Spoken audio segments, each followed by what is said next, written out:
আসসালামু আলাইকুম। এটিএন বাংলার গ্রামগঞ্জের খবরে সবাইকে স্বাগত জানাচ্ছি সীমা খান। শুরুতেই বিআরবি কেবলস সংবাদ শিরোনাম। জুলাই পদযাত্রায় সৈয়দপুরে শহীদ সাজ্জাদের কবরে শ্রদ্ধা নিবেদন। সন্ত্রাসী হামলা করে এনসিপির অগ্রযাত্রা ঠেকানো যাবে না, হুঁশিয়ারি নাহিদ ইসলামের।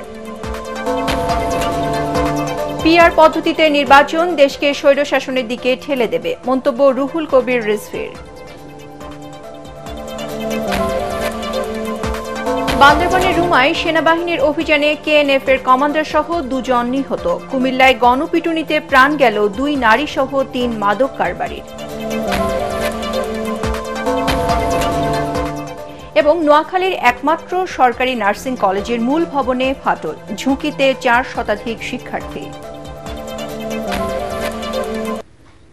শুনছিলেন বিআরবি কেবলস সংবাদ শিরোনাম। এবারে জানাবো বিস্তারিত। সন্ত্রাসী হামলা করে জাতীয় নাগরিক পার্টির অগ্রযাত্রা থামানো যাবে না বলে হুঁশিয়ারি দিয়েছেন দলের আহ্বায়ক নাহিদ ইসলাম। দুপুরে নীলফামারীর সৈয়দপুরে জুলাই আন্দোলনে শহীদ সাজ্জাদের কবর জিয়ারত শেষে তিনি বলেন, যারা সংস্কার পেছাতে চায় তারাই এমন হামলা চালাচ্ছে। এখনো দেশের বিভিন্ন এলাকায় আওয়ামী সন্ত্রাসীরা ঘাপটি মেরে আছে বলে জানান তিনি। এর আগে বিহারি জনগোষ্ঠীর সাথে মতবিনিময় করেন নাহিদ ইসলাম। বলেন, ভাষা যাই হোক না কেন দেশের সব নাগরিকের মর্যাদা ও অধিকার আদায়ের জন্য কাজ করবে এনসিপি। দেশে বসবাসরত বিহারি জনগোষ্ঠী এখনো তাদের মৌলিক অধিকার থেকে বঞ্চিত বলে মন্তব্য করেন তিনি। তাদের অধিকার আদায়ে এনসিপি সব সময় কাজ করে যাবে বলে আশ্বাস দেন নাহিদ ইসলাম। বাংলাদেশ রাষ্ট্রের যে সুযোগ সুবিধা এটা সুষম বন্টন করতে হবে, সমতা লাগবে এবং এর নামই হচ্ছে বৈষম্য বিরোধী আন্দোলন। ফলে আমরা আমাদের ওয়াদা তাদের কাছে ব্যক্ত করছি, তাদের জন্য কাজ করব এবং নতুন দল হিসেবে আমরা তাদের কাছে দোয়া চাইছি যে তাদের আশীর্বাদ যাতে আমাদের সাথে থাকে। এইভাবে বাংলাদেশের যে প্রান্তিক জনগোষ্ঠী যারা রয়েছে, যারা নির্যাতনের শিকার বা যারা সুযোগ সুবিধা পায় না, কেন্দ্রের যে সুযোগ সুবিধা, আমরা তাদের সাথে থাকতে চাই ও তাদের জন্যই রাজনীতি করতে চাই। ফলে ককটেল হোক, বুলেট হোক, সবকিছুকেই নস্যাৎ করে আমরা এগিয়ে যাব।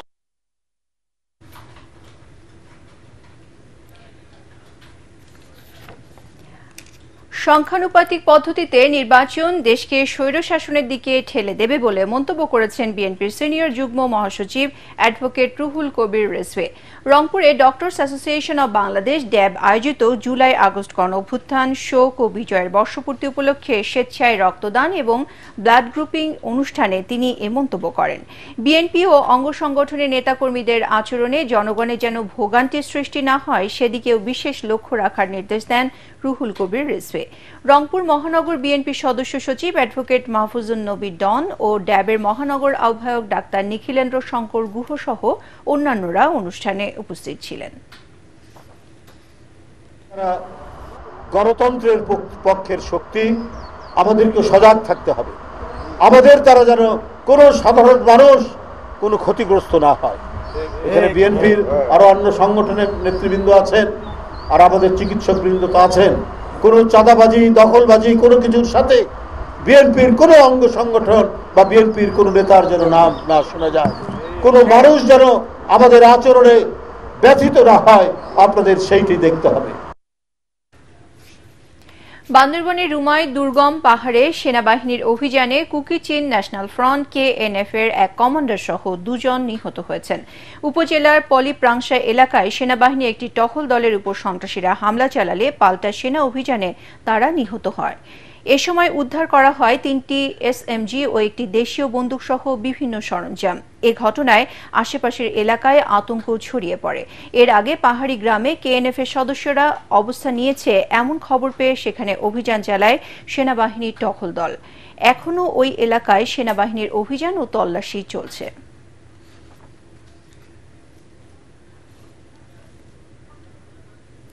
কুমিল্লার মুরাদনগরে গণপিটুনিতে 2 নারী সহ 3 মাদক কারবারি নিহত হয়েছে। গুরুতর আহত হয়েছে আরও একজন। সকালে উপজেলার বাঙ্গুরা বাজার থানা এলাকায় করই বাড়িতে এ ঘটনা ঘটে। নিহতরা হলেন রুবি আক্তার, তার ছেলে রাসেল ও মেয়ে জোনাকি। গুরুতর আহত পরিবারের অন্য এক সদস্যকে হাসপাতালে পাঠানো হয়েছে। বাঙ্গুরা বাজার থানার ওসি মাহফুজুর রহমান বিষয়টি নিশ্চিত করেছেন। পুলিশ ও স্থানীয়রা জানায়, নিহত রুবি ও তার পরিবারের সদস্যরা দীর্ঘদিন ধরে মাদক ব্যবসা সহ এলাকায় ডাকাতি ও সন্ত্রাসের কাজের সাথে জড়িত ছিল। এ কারণে ক্ষুব্ধ হয়ে সংঘবদ্ধ এলাকাবাসী তাদের বাড়িতে হামলা চালিয়ে গণপিটুনি দিলে ঘটনাস্থলেই ৩ জন নিহত হন, গুরুতর আহত হন ১ জন। তাদের বিরুদ্ধে মুরাদনগর, নবীনগর ও বাঙ্গুরা বাজার থানায় একাধিক মামলা রয়েছে বলে জানিয়েছে পুলিশ।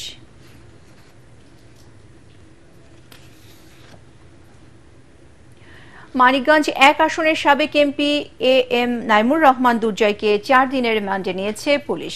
এর আগে দুপুরে কড়া নিরাপত্তায় ১০ দিনের রিমান্ড চেয়ে মানিকগঞ্জ সদর থানা পুলিশ তাকে আদালতে পাঠায়।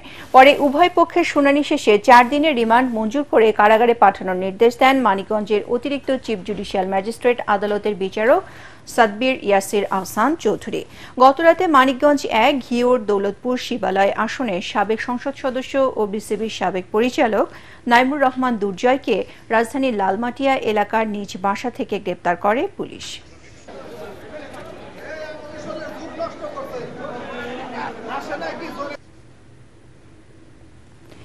আর যেন কোনো জালিম এদেশে ভর করতে না পারে সে ব্যাপারে সবাইকে সতর্ক থাকার আহ্বান জানিয়েছেন বিএনপির কেন্দ্রীয় নির্বাহী কমিটির স্বেচ্ছাসেবক বিষয়ক সম্পাদক মীর শরফত আলী সপু।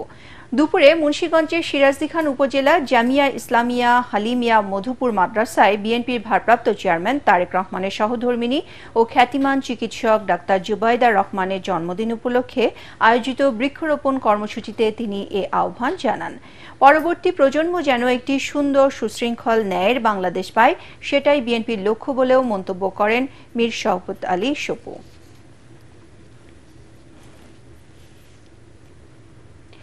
কুমিল্লার মুরাদনগরের প্রবাসীর স্ত্রীকে ধর্ষণের ভিডিও ছড়িয়ে দেওয়ার অভিযোগে গ্রেপ্তার ৪ জনকে ৩ দিনের রিমান্ডে নিয়েছে পুলিশ। দুপুরে কুমিল্লার আমলি আদালত ১১-এর বিচারক মমিনুল হক আসামিদের রিমান্ড মঞ্জুর করেন। এর আগে ৪ জনের রিমান্ড চেয়ে আদালতে আবেদন করেন মুরাদনগর থানার উপপরিদর্শক রুহুল আমিন। আসামিরা হল মুরাদনগর উপজেলার পাঁচকিত্তা গ্রামের সুমন, রমজান, আরিফ ও অনিক। এছাড়া আরেক আসামি ফজর আলী বর্তমানে পুলিশ পাহারায় কুমিল্লা মেডিকেল কলেজ হাসপাতালে চিকিৎসাধীন। গত ২৬ জুন রাতে কুমিল্লার মুরাদনগর উপজেলার পাঁচকিত্তা গ্রামে প্রবাসীর স্ত্রীর ঘরে ঢুকে ধর্ষণ ও মারধর করে আসামিরা। পরে এ ঘটনায় মামলা করেন ভুক্তভোগী নারী।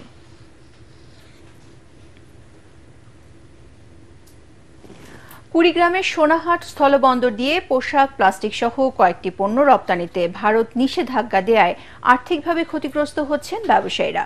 ভারত থেকে আমদানি হচ্ছে শুধু পাথর। এদিকে ১০ বছরেও ইমিগ্রেশন চালু না হওয়ায় ভোগান্তির পাশাপাশি অর্থ, সময়ের অপচয় হচ্ছে ব্যবসায়ীদের। সোনাহাট স্থলবন্দরের সমস্যা সমাধানে সরকারের যথাযথ পদক্ষেপের প্রত্যাশা রাজস্ব কর্মকর্তাদের। কুড়িগ্রাম প্রতিনিধি এম এস সাগরের তথ্য ছবিতে আরও জানাচ্ছেন শরীফুল ইসলাম। ২০১৩ সালে দেশের ১৮তম স্থলবন্দর হিসেবে যাত্রা শুরু করে কুড়িগ্রামের সোনাহাট স্থলবন্দর। ধীরে ধীরে ব্যবসায়ীদের কাছে জনপ্রিয় হয়ে ওঠে এই বন্দরটি। কিন্তু সম্প্রতি এই বন্দর দিয়ে গার্মেন্টস, পোশাক, তুলা, প্লাস্টিক, মেলামাইন, আসবাবপত্র ও প্রক্রিয়াজাত পণ্য রপ্তানিতে ভারতের নিষেধাজ্ঞায় ব্যবসায় নেমেছে ধস। রাজস্ব হারাচ্ছে সরকার। ইমিগ্রেশন না থাকায় ব্যবসায়ীদের 450 কিলোমিটার ঘুরে বুড়িমারি স্থলবন্দর দিয়ে যেতে হয় ভারতে। এতে ভোগান্তির পাশাপাশি অর্থ ও সময় অপচয় হচ্ছে ব্যবসায়ীদের। বেশিরভাগ ওটাকে বন্ধ, শুধু পাথর আসতেছে। আর আমাদের বাংলাদেশ থেকে গার্মেন্টস এবং বিভিন্ন প্রোডাক্ট যেতে, এবং আমাদের বাংলাদেশ থেকে এগুলো বন্ধ। ব্যবসার অবস্থা তেমন ভালো যাচ্ছে না। আরও একটা হলো এনডিএ সমস্যা, ইনপুট হচ্ছেই না বলা চলে। আবার ভিসা জটিলতা আছে। আমাদের এইখানে ইমিগ্রেশন চালু হওয়ার কথা, এর মধ্যে গভর্নমেন্ট চলে গেল, আর তো চালু হচ্ছে না। ভিসা জটিলতার কারণে আমরা আমাদের ইনপুটারদের সাথে দেখা করতে গেলে বুড়িবাড়ি দিয়ে যাই 100 কিলো এখান থেকে আমাদের জার্নি করে। বন্দর কর্তৃপক্ষের দাবি, ইমিগ্রেশন চালু হলে সকল সমস্যার সমাধান হবে। বর্তমানে আমদানি রপ্তানি স্বাভাবিক আছে বলেও জানান তিনি।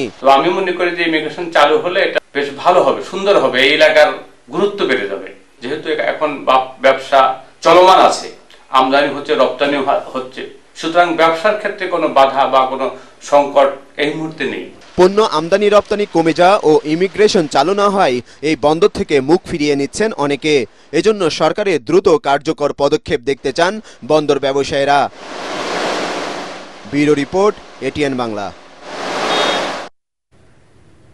টানা ৫ বছর কোনো দুর্ঘটনা বা প্রাণহানি ছাড়াই পুরাতন জাহাজ বিভাজনের মাধ্যমে একটি উল্লেখযোগ্য মাইলফলক স্পর্শ করল দেশের প্রথম আন্তর্জাতিক মানসম্পন্ন পরিবেশ বান্ধব shipyard PHP ship breaking and recycling industries limited.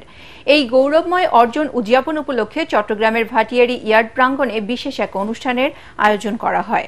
অনুষ্ঠানে প্রধান অতিথি ছিলেন ক্লাস এনকে জাপানের নির্বাহী সহ সভাপতি ডক্টর ইয়ামাগুচি। বিশেষ অতিথি ছিলেন ঢাকাস্থ জাপান দূতাবাসের মন্ত্রী ও deputy chief of mission Takahashi Naoki. বক্তব্য রাখেন পিএইচপি ফ্যামিলির চেয়ারম্যান সুফি মোহাম্মদ মিজানুর রহমান ও পিএইচপি SBRIL এর ব্যবস্থাপনা পরিচালক জহিরুল ইসলাম। প্রতিষ্ঠানটি গত এক দশকে অবকাঠামো, নিরাপত্তা এবং পরিবেশগত অনুশাসন শক্তিশালীকরণে 14 মিলিয়ন মার্কিন ডলারের বেশি বিনিয়োগ করেছে উল্লেখ করে অতিথিরা বলেন, পিএইচপির এই অর্জন দেশের পুরাতন জাহাজ বিভাজন শিল্পের জন্য গর্ব ও বৈশ্বিক পর্যায়ে এদেশের মর্যাদা আরও এক ধাপ বাড়িয়েছে। আগামী নির্বাচনে সততা ও নিষ্ঠার সাথে পুলিশ সদস্যদের দায়িত্ব পালনের আহ্বান জানিয়েছেন পুলিশের মহাপরিদর্শক বাহারুল আলম। বরিশাল মেট্রোপলিটন পুলিশ লাইন্সে বিশেষ কল্যাণ সভা ও বরিশাল রেঞ্জ ও মেট্রোপলিটন পুলিশে কর্মরত সকল ইউনিটের ঊর্ধ্বতন কর্মকর্তাদের সাথে আইন শৃঙ্খলা সংক্রান্ত মতবিনিময় সভায় তিনি এ আহ্বান জানান। সভায় জুলাই আন্দোলনের শহীদ এবং ৭১-এর শহীদদের শ্রদ্ধার সাথে স্মরণ করে দুর্নীতির বিরুদ্ধে জিরো টলারেন্স ঘোষণা করেন আইজিপি। পরে পুলিশ প্রধান 10, এপিবিএন, বিভাগীয় পুলিশ হাসপাতাল, জেলা পুলিশ ও RRF সহ পুলিশের বরিশাল বিভাগের সকল ইউনিট পরিদর্শন করেন। জুলাইয়ের অভ্যুত্থানে শহীদ ও আহতদের স্মরণে বাংলাদেশ ডক্টরস অ্যাসোসিয়েশন ড্যাবের খুলনা শাখার উদ্যোগে আলোচনা সভা ও স্বেচ্ছায় রক্তদান কর্মসূচি পালিত হয়েছে। খুলনা প্রেস ক্লাব অডিটোরিয়ামে আয়োজিত আলোচনা সভায় নগর বিএনপি সভাপতি অ্যাডভোকেট শফিকুল আলম মনা, সাধারণ সম্পাদক শফিকুল আলম তুহিন ও ড্যাব খুলনা শাখার সভাপতি ডাক্তার রফিকুল ইসলাম বক্তব্য রাখেন। পরে স্বেচ্ছায় রক্তদান করেন দলের নেতাকর্মীরা। নোয়াখালীর একমাত্র সরকারি নার্সিং কলেজের মূল ভবনে ফাটল দেখা দেয় ঝুঁকিতে 415 শিক্ষার্থী। দুর্দশাগ্রস্ত এই কলেজটিতে নেই পানির লাইন, পাশাপাশি রয়েছে শিক্ষক সংকট। এছাড়া সামান্য বৃষ্টি হলেই দেখা দেয় জলাবদ্ধতা। কলেজের অধ্যক্ষ বলছেন, বিষয়গুলো বারবার জানালেও কোনো পদক্ষেপ নেয়নি গণপূর্ত বিভাগ। নোয়াখালী থেকে সাইফুর রহমান রাসেলের পাঠানো তথ্যচিত্র নিয়ে আরও জানাচ্ছেন আশিকুর রহমান। 1990 সালে নির্মাণ করা হয় নোয়াখালী নার্সিং ও মিডওয়াইফারি কলেজটির মূল ভবন, যা সমগ্র নোয়াখালীর একমাত্র সরকারি নার্সিং কলেজ হিসেবে পরিচিত।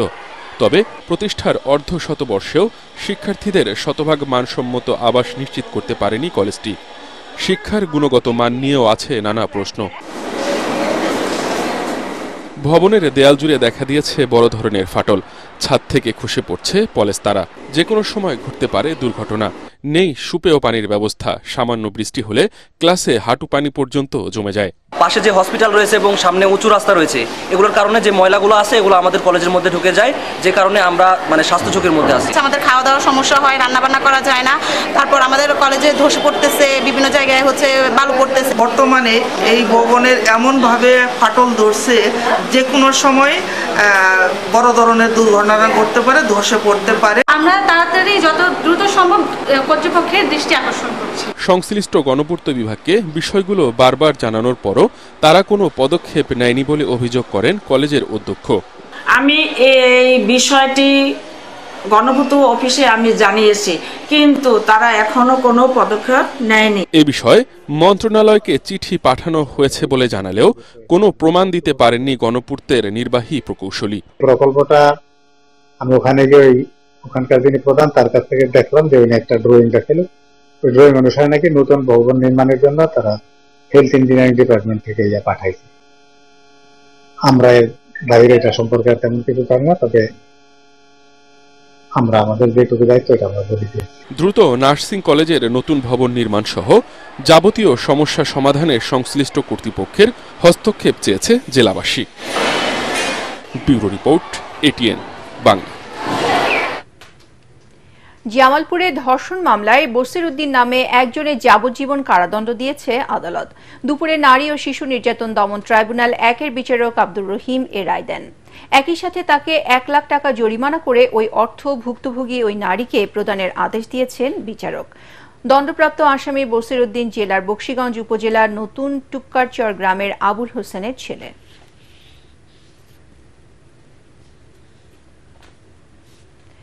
গাইবান্ধায় অনুষ্ঠিত হল জাতীয় মুক্তিযোদ্ধা পরিষদের জেলা কাউন্সিল। এতে প্রধান অতিথি ছিলেন সংগঠনের কেন্দ্রীয় সভাপতি বীর মুক্তিযোদ্ধা ইঞ্জিনিয়ার মুসলিম উদ্দিন। জেলা সভাপতি বীর মুক্তিযোদ্ধা নুরুল আমিন সর্দারের সভাপতিত্বে অন্যান্যের মধ্যে বক্তব্য রাখেন সংগঠনের কেন্দ্রীয় সহসভাপতি ও রংপুর অঞ্চলের সভাপতি বীর মুক্তিযোদ্ধা আব্দুল ওয়ারেস, জেলা উপদেষ্টা ও সাবেক সুন্দরগঞ্জ উপজেলা চেয়ারম্যান মাজেদুর রহমান এবং জেলা জামায়াতের আমির ও সদর উপজেলা পরিষদের সাবেক চেয়ারম্যান আব্দুল করিম। পরে নুরুল আমিন সর্দারকে সভাপতি ও আব্দুল সবুর সরকারকে সেক্রেটারি করে জাতীয় মুক্তিযোদ্ধা পরিষদের 25 সদস্য বিশিষ্ট জেলা কমিটি গঠন করা হয়।